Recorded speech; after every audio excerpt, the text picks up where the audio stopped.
ہم بہت زیادہ اپنے اوپر بوجھ بے مقصد کاموں کا رکھا ہوتا ہے، اس کو ہم چھانٹی کرتے رہیں۔ ہم 5 دن 4 دن 6 دن 8 دن کے بعد اپنی جیبوں میں ہاتھ ڈال کر کے چیزیں نکالتے ہیں، یہ کارڈ یہ بھی فضول ہے، وقت اس کا بھی گزر گیا، اس کو کئی چیزیں پھینک دیتے ہیں۔ گھروں کے اندر کئی چیزیں سنبھال کے رکھتے رہتے ہیں، لیکن 6 ماہ بعد 4 ماہ بعد صفائی کرتے ہیں تو ہلکا پھلکا کرتے ہیں۔ ہم اس طرح اپنے کاموں پہ بھی غور کریں کہ ہماری کون سی مصروفیات ہیں جو ہمیں تھکا رہی ہیں، لیکن اس کا ہماری زندگی سے، ہماری آخرت سے، ہمارے اخلاقیات سے، ہمارے کردار سے، اللہ کی مخلوق سے کوئی تعلق نہیں۔ ہم خام خواہ کے تھک رہے ہیں صبح سے لے کر شام تک۔ تو اپنی زندگی کا جائزہ لیں، اپنے معمولات کا جائزہ لیں، اپنے شب و روز کا جائزہ لیں۔ جو ضروری کام ہیں ان کو ترجیحاً آگے لے کر آئیں، جو کم ضروری ہیں ان کو پھر بعد میں لے کر آئیں، اور جو غیر ضروری ہیں ان کاموں سے اپنے آپ کو بچا لیں۔ آپ کا وقت بچے گا، سب سے قیمتی شے آپ کا وقت ہے، اور وقت بچانا سیکھنا ہو تو میرے حضور کی سیرت سے سیکھ۔ مجھے بتائیے 302 کا ایک مقدمہ پڑ جائے، صرف 302 کا ایک مقدمہ جھوٹا ہی ہو، آدھی زندگی کھا جاتا کہ نہیں؟ یہ سارے متفق ہیں نا اس پہ؟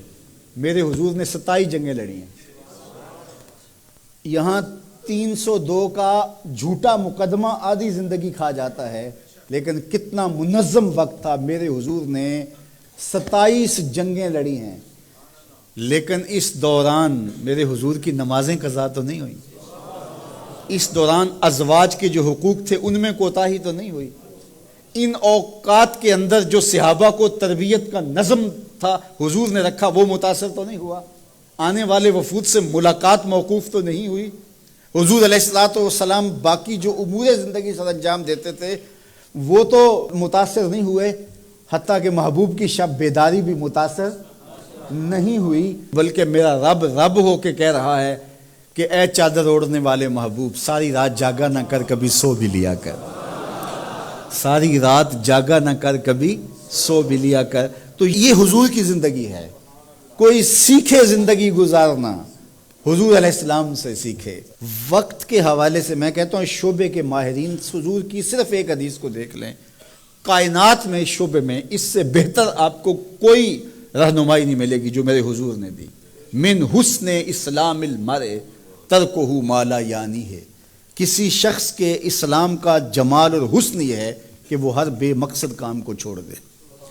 جب ہم اپنی زندگی سے بے مقصد کاموں کو نکالتے جاتے ہیں تو زندگی منظم ہوتی ہے۔ تو اپنے وقت کو بچاؤ، اپنے وقت کی قدر سیکھو، اپنے وقت کے ایک ایک لحظے کو محفوظ کرو۔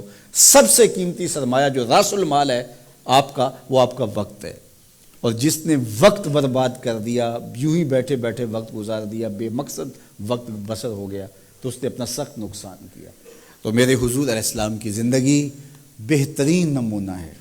اس کو اسوہ کاملہ نہیں کہا گیا، اگرچہ اسوہ کاملہ بھی ہے، لیکن کہا اسوہ حسنہ، خوبصورت زندگی ہے میرے حضور کی، بہترین نمونہ ہے، خوبصورت نمونہ ہے، حسین نمونہ ہے۔